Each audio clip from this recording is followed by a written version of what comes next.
Parts normal आ रहे हैं, जो कि इसकी सेफ्टी का है कि वो एक ओरल ट्रेडिशन भी हमारी रही है। बिल्कुल। यानी इसमें तो कोई शक ही नहीं है ना, मेरे जी। ख्याल से एक बदतरीन दुश्मन भी जो हो जी। इस्लाम का, उसमें जरा सी भी जो है सच्चाई होगी तो वो कभी इस बात का इनकार नहीं कर सकता कि सही। मुसलमानों में जो कुरान हकीम की हिफाजत का मामला हुआ है, वो सबसे पहले एक ओरल ट्रेडिशन के जी तौर हाँ, पे, बिल्कुल। हिफ्स के मामले में। बिल्कुल। और सहाबा के बारे में, यानी आज के दौर में शायद ये मुश्किल हो जाता है इस चीज सोचना, लेकिन वो करता था कि वो बाकायदा अपना नस्ब याद करते, जी, जी, पूरा जी। जो सिलसिला है उसको वो याद करते थे। हाफजे का बहुत गैर मामूली मामला, हज़रत बिल्कुल। अबू बकर सिद्दीक रज़ी अल्लाह ताला अन्हु उसके बारे में जी हाँ। खासे जो है वो मारूफ थे। जी हाँ। तो ये ओरल ट्रेडिशन, और आज तक, यानी क्या ये मैं कहने में ठीक हूँ कि हक बजानिब हूँ कि आज भी हम इसका एक अक्स यूं देखते हैं कि नमाज में जो हम पढ़ रहे होते हैं, आप सबका तजुर्बा है, बता मैं इसलिए रहा हूं कि हम नमाज पढ़ते हुए अगर कारी से, इमाम से कुछ गलती हो जाए, ठीक है, वो आ की जगह ई की आवाज निकाल दे, कोई लफ्ज आगे पीछे कर दे, फौरन फौरन पकड़ेंगे। पीछे से रुकमा आएगा। जी हाँ। ठीक है, क्या मुमकिन है? यानी अपने आप सही। को जरा सा सोचें एक लम्हे के लिए, अपनी मुखालफत एक तरफ रख के, कि क्या ये मुमकिन है कि कोई शख्स गलत लफ्ज बोल रहा हो और पीछे वाला जो है ना उसको लुकमा ना दे? आप तरावीह जिसने भी इसको तजुर्बा सही किया वो बात। इस बात को जानता है। तो उस वक्त क्या गैर मामूली इंतजाम होगा? तो जी। पहला पहला जी, स्टेप तो पॉज़ देखिए। करें यहाँ पर सर। दूसरा, यासिर भाई, अच्छा, अब ये देखें कि यहाँ पर इन्होंने एक ये मीनवाइल ना, आप ये मैंने लिंक भेजा वो भी पढ़िए, और इस लिंक में आपने चले जाना है 1433 पर, ठीक है, 14 मिनट्स 33 सेकंड्स पर, दूसरा लिंक है ना। अच्छा, आप ये देखिए, इन्होंने दलील के तौर पे ये पेश किया कि देखिए नमाज में भी सहाबा कुरान पढ़ते थे, और जब वो नमाज पढ़ते होंगे तो आज भी देखें कि अगर वो गलती करता है तो पीछे वाला उसको सही कर देता है। ये देखें, ये बातें कहाँ तक चलेंगी? जब तक या तो छोटी हदीसों, छोटी सूरतों की बात आएगी जो लोगों को आम पता होती है, तो उनमें तो ये मामला चल जाएगा कि कोई आ ई गलत पढ़ दिया तो ये गलती आप शायद नहीं करेंगे। लेकिन अगर कोई हाफिज आगे है और उसके पीछे कोई मजमे में हाफिज है ही नहीं, तो फिर वो गलती नहीं पकड़ सकेगा। और अगर हाफिज हो भी तो क्या हो सकता है, ये इंजीनियर साहब बताएंगे। ये बड़ी मजे की वीडियो है, इंजीनियर साहब खुद बात करके कैसे अपनी बात को ही कॉन्ट्रडिक्ट करते हैं। ये बड़े मजे की वीडियो, जरा चेक कीजिएगा। 1433 पे आपने चलाना है इसको।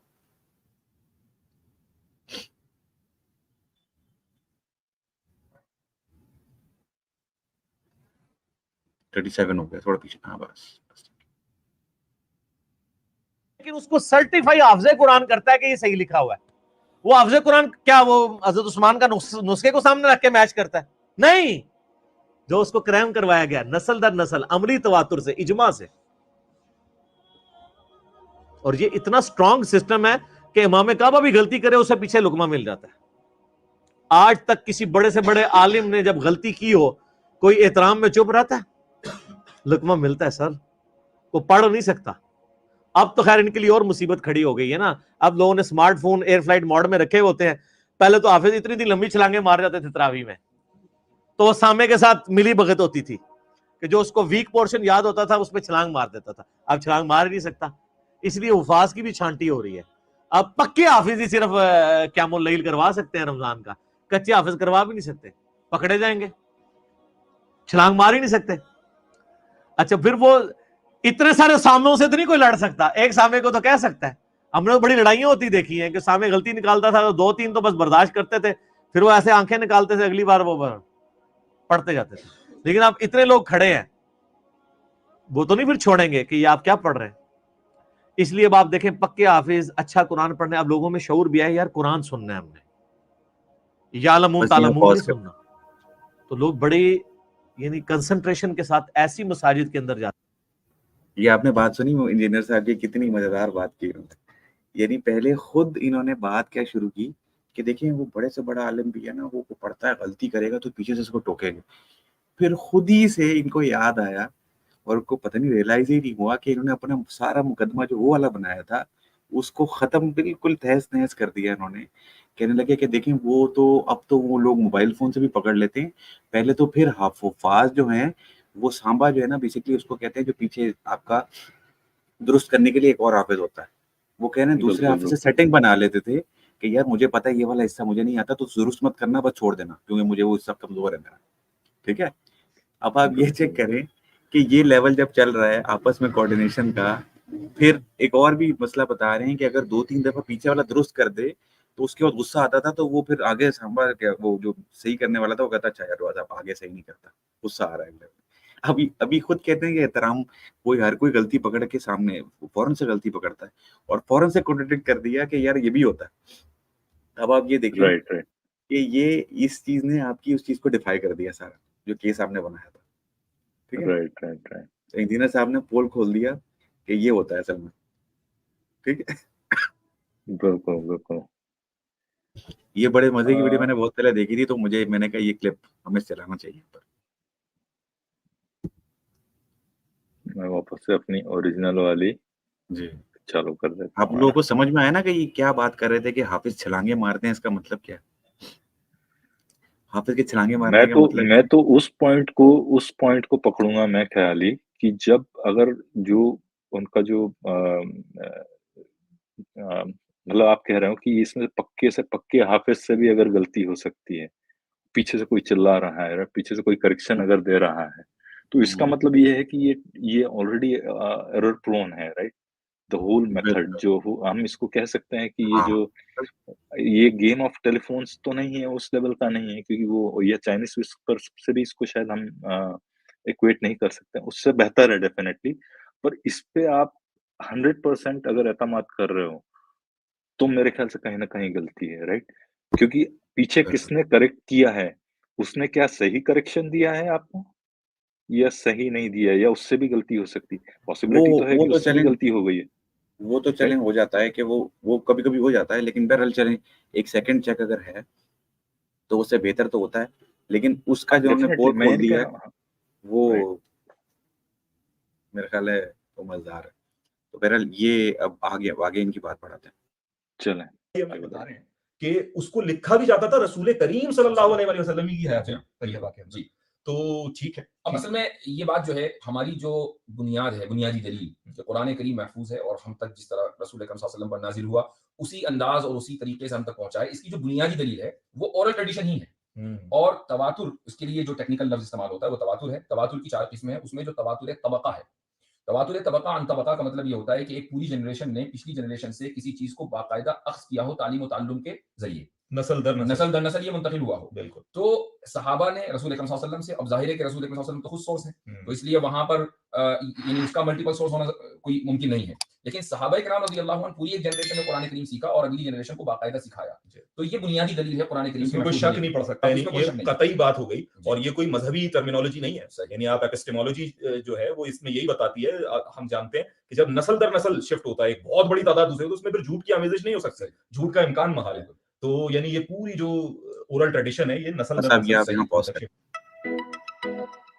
Club Mahindra brand. देखें, ये जो इन्होंने पूरा केस बनाया, इनके बकौल तवातुर जो है, यानी कि जब मासेस में, अवाम में एक बात अगर मौजूद है, नस्ल दर नस्ल एक दूसरे को ट्रांसफर हो रही है, तो वो बात लाजमी सच होगी या वो लाजमी ओरिजिनल सोर्स से आई होगी।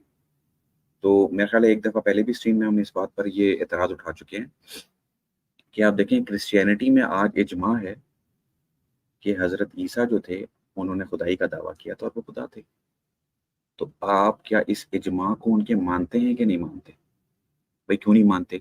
खुद इन्होंने कहा कि ये इनकी इस्लाम की दलील नहीं है खास, ये एक इन्होंने कहा यानी जनरली रिलीजियस दलील नहीं है, ये जनरली एक दलील है कि इतनी अगर आम फहम बात मशहूर चल रही है और नस्ल दर नस्ल आगे बढ़ रही है, तो ये बात हो नहीं सकता कि वो गलत हो।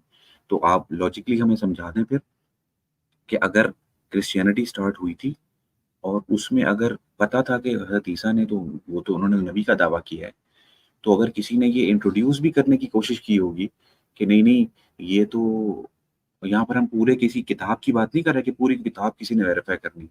बुनियादी अकीदा अगर बात की हम बात कर रहे हैं कि अगर किसी ने कहा होगा कि नहीं, वो तो खुदा थे, तो बोलेगा यार कैसी बात कर रहे हो, वो तो इंसान थे। तो ये बात अगर नस्ल दर नस्ल आपके बगौल अगर नस्ल दर नस्ल कोई बात आगे चलती है, तो वो सबूत होती है इस चीज़ का कि वो सच है और ओरिजिनल सोर्स से आई है।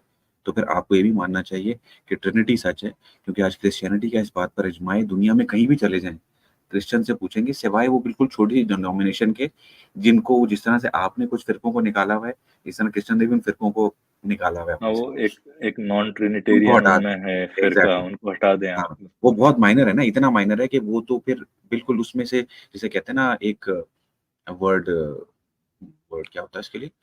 फ्रिंज है बिल्कुल वो, फ्रिंज है, राइट, तो राइट, राइट। समुद्र में बूंद तो फिर बराबर है आप वो माने बेसिकली, राइट। तो आपकी दलील ये है कि तवातुर से जो बात चलती है उसका गलत होना महाल है। तो ठीक है, फिर आप ट्रिनिटी को भी सच मानो। ठीक है? अब बिल्कुल, ये बिल्कुल। इनकी हाँ, दलील ये जो दलील है, ये दलील जो है ना 500 के जो इन्होंने देखी थी और ये तवातुर के थ्रू आ रही है जो रिसरेक्शन की, तो वो फिर वो भी आपको मान लेना चाहिए।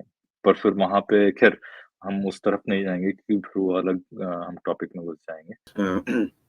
इससे पहले कि आप कमेंट पढ़ें, एक पॉइंट मैं और यहीं पर रेज़ कर लूँ, जो लास्ट पॉइंट उन्होंने तवातुर वाला रेज़ किया। देखिए, जो चीज़ आपने साबित करनी है ना, वो साबित ये करनी है कि जो कुरान हुज़ूर पर नाज़िल हुआ था, वो हम तक पहुँच गया है। इस चीज़ की आपके पास कोई दलील नहीं है, क्योंकि क्या कह रहे हैं? अल्टीमेटली जो ख़ैली आपकी कुरान आवाज़ 1 मेरी मिनट आवाज़ नहीं कम आ सुनाई रही? दी थी। मैं वापस पूरा पॉइंट रिपीट जी, जी, करेंगे? दोबारा बोलो।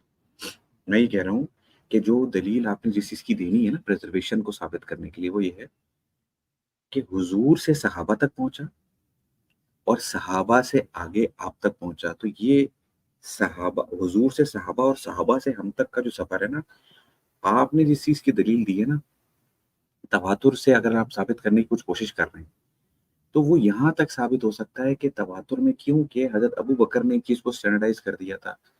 हज़रत उस्मान ने उस चीज़ को स्टैंडर्डाइज़ कर दिया था और बाकी सारे नुस्खों को जला के एक चीज़ को स्टैंडर्डाइज़ करवा दिया था।